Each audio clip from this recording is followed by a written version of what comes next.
Anda betul-betul ikhtiar dilakukan karena Allah, maka perhatikan baik-baik. Kadang-kadang Allah seakan menunda apa yang menjadi hak Anda, bukan ingin menunda dan membiarkan Anda tidak mendapatkan sesuatu, tapi ingin memberikan semua nikmat secara sempurna. Karena di atas itu ada nikmat pahala, ada nikmat doa, ada nikmat istighfar, ada nikmat usaha, dan nikmat hasil yang tiada terputus, tidak terputus. Lihat sini, kalau antum sehari berusaha nggak dapat apa-apa, memang mohon maaf hasilnya belum dapat diraih, belum dilihat tuh. Tapi bukankah pada saat itu doa antum akan bertambah? Bukankah malamnya salatnya nambah? Tahajud? Bukankah di situ kadang-kadang kita istighfar, ya Allah? Teman-teman, bukankah istighfar menggugurkan dosa? Bukankah berdoa menambah harapan, mengakumulasikan sesuatu? Bukankah tahajud menambah pahala lagi? Kadang-kadang yang diinginkan oleh Allah pertama kali bukan dunia dulu. Ketika Allah mencintai seorang hamba, dia akan berikan pahala akhirat dulu. Karena dunia itu sifatnya sementara. Hei fulan, kamu kemana aja? Kemarin kamu jauh dari saya, baru sekarang kamu pikir dekat dengan saya. Saya nggak pengen kasih dunia dulu, dunia itu kecil. Kalaupun di seekor sayap samuk sebelahnya, sebelah sayap nyamuk ada dunia itu ada nilainya, saya kasih buat kamu deh, nggak ada nilainya. Ya, karena itu saya ingin kamu akhirat sempurna dulu. Saya ampuni dulu dosa-dosa kamu yang kemarin.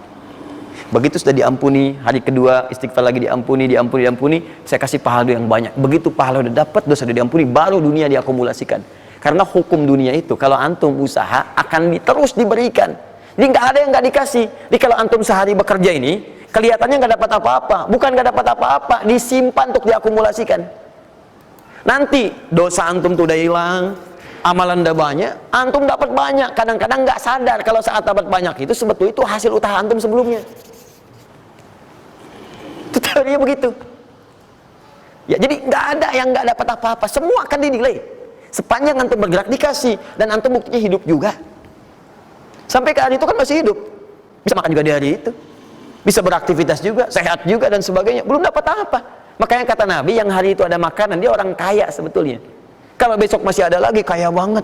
Antum sampai sebulan masih ada cadangan. Ini kenapa kita mesti berkeluh kesah? Dan belum tentu hidup juga sampai besok. Yang tuh mau ngumpulin apa? Nah, maka prinsip yang terbaik adalah ketika antum berikhtiar, ikhtiar usaha yang maksimal.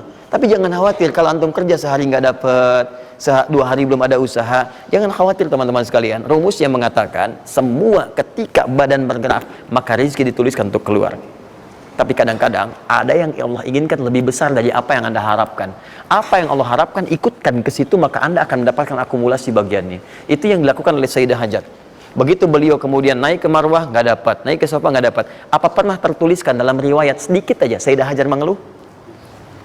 Tunjukkan kepada saya kitab mana yang pernah menunjukkan riwayat ketika bolak-balik itu kemudian Sayyidah Hajar berkata, ya Allah, saya kan istri Nabi, saya kesini memenuhi perintahmu, ya Allah, ini udah capek, kenapa belum turun juga? Pernah nggak? Kedua, ketiga, keempat, kelima, sampai ke yang ketujuh. Begitu sampai di Marwah, baru kemudian diakumulasikanlah itu. Apa yang terjadi? Ibunya yang usaha bolak-balik. Airnya keluar dari mana? Anaknya, kakinya kemudian menghentak lagi. Tiba-tiba keluar air dari situ.